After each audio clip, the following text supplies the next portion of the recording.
السلام علیکم دوستوں آج کی یہ ویڈیو بہت ہی دلچسپ ہونے والی ہے کیونکہ آج میں آپ کو چنگیز خان کے ان قوانین کے بارے میں بتانے جا رہا ہوں جس کی وجہ سے ایک مرتبہ ارطغرل اور عثمان غازی کا قبیلہ تباہ ہونے سے بچ گیا تھا۔ چنگیز خان کے ان قوانین میں کیا لکھا تھا، تمام منگولوں کے لیے یہ قوانین اتنے اہم کیوں ہیں، اس کی اصل تاریخ، یہ سب معلومات میں آپ کو آج کے اس ویڈیو کے اندر بتاؤں گا۔ تو بس میری آپ سے ایک ہی گزارش ہے کہ اس ویڈیو کو آخر تک ضرور دیکھیے گا اور اس ویڈیو کو لائک کر دیں اور اس چینل کو سبسکرائب کیے بغیر نہیں جائیے، اور کچھ نہیں چاہیے ہمیں آپ سے۔ چلیں اپنے موضوع کی طرف بڑھتے ہیں۔ دوستو، چنگیز خان نے اپنے دور میں یہ قوانین بنائے تھے اور ان قوانین کو تاریخ میں یاسا کا نام دیا گیا ہے۔ ان قوانین کو چنگیز خان کی زندگی کے بعد بھی اتنی ہی اہمیت دی گئی جتنی کہ اس کی زندگی میں دی گئی تھی، یہاں تک کہ ہلاکو خان بھی ان قوانین کو مانتا تھا اور ان کا احترام کرتا تھا۔ اب بات کرتے ہیں کہ ان قوانین میں ایسا کیا تھا کہ تمام منگول کمانڈر اسے پانے میں لگے ہوئے تھے۔ دوستو، یاسا نامی قوانین میں کچھ یہ لکھا ہوا تھا کہ اگر کسی نے کسی حیوان کو مارا تو اسے بھی اسی طرح موت ملے گی، مگر اس سے پہلے اس شخص کو اپنے ہاتھ سے اپنا سینہ چیر کر اپنے دل کو نکالنا ہوگا۔ اور ان قوانین میں تھا کہ اگر کوئی بڑا جھوٹ بولے،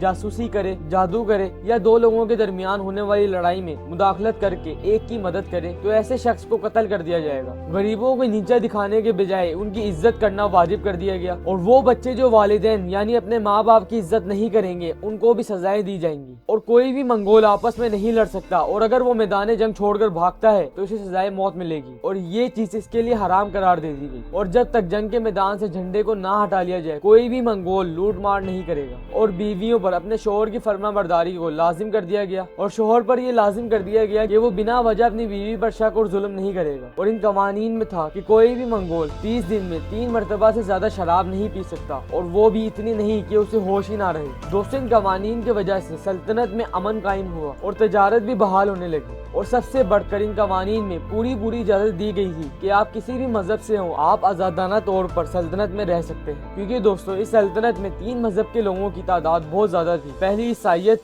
دوسری بدھ مت، اور تیسرے نمبر پر اسلام کے ماننے والوں کی تعداد بہت زیادہ تھی۔ اسی وجہ سے چنگیز خان نے اپنی سلطنت میں تمام مذاہب کو برابر کی آزادی دی ہوئی تھی۔ دوستو، آپ نے کرولوس عثمان کی سیزن 1 میں دیکھا ہوگا کہ جب منگول کمانڈر عثمان غازی کے قبیلے پر قبضہ کر لیتے ہیں تو عثمان غازی یاسا کی مدد سے اپنے قبیلے کو ان منگولوں سے بچا لیتے ہیں، اور عثمان غازی کو یاسا قوانین سفید داڑھی والوں نے دیے ہوتے ہیں۔ اور دوستو، انہی قوانین کی وجہ سے وہ منگول جو ایک دور میں جنگلوں میں بھٹکتے تھے انہوں نے ایک عرصے تک اس دنیا پر حکومت کی۔ دوستو، اگر آپ اور ہم چنگیز خان کو ایک وحشی کے بجائے ایک لیڈر کے طور پر دیکھیں تو آپ بھی اسے داد دیے بغیر نہیں رہ پائیں گے۔ دوستو، جیسے چنگیز خان نے تمام منگول قبائل جو بکھرے ہوئے تھے انہیں اکٹھا کر کے ایک بڑی سلطنت قائم کی، اسی طرح عثمان غازی نے بھی وہ ترک قبائل جو بکھرے ہوئے تھے انہیں بھی اکٹھا کر کے ایک سلطنت قائم کی تھی۔ اس سے آپ ایک لیڈر کی نشانی دیکھ سکتے ہیں، مگر چنگیز خان کی سلطنت اور عثمان غازی کی سلطنت میں زمین آسمان کا فرق ہے۔ آپ کا اس متعلق کیا کہنا ہے، کامنٹ میں اپنی رائے سے ضرور آگاہ کریں۔ اگر آپ کو ہماری آج کی چھوٹی سی ویڈیو پسند آئی ہے تو اس ویڈیو کو لائک کیے بغیر نہیں جائیے گا، پلیز لائک کر دیں اور چینل کو سبسکرائب بھی کر دیں۔ اس سے ہمیں خوشی ملتی ہے اور موٹیویشن آتی ہے نئی اور اچھی ویڈیو بنانے کی، اور میں آپ سے پوری کوشش کروں گا کہ ہفتے میں 2 ویڈیو ڈالوں۔ چینل کو سبسکرائب کریں۔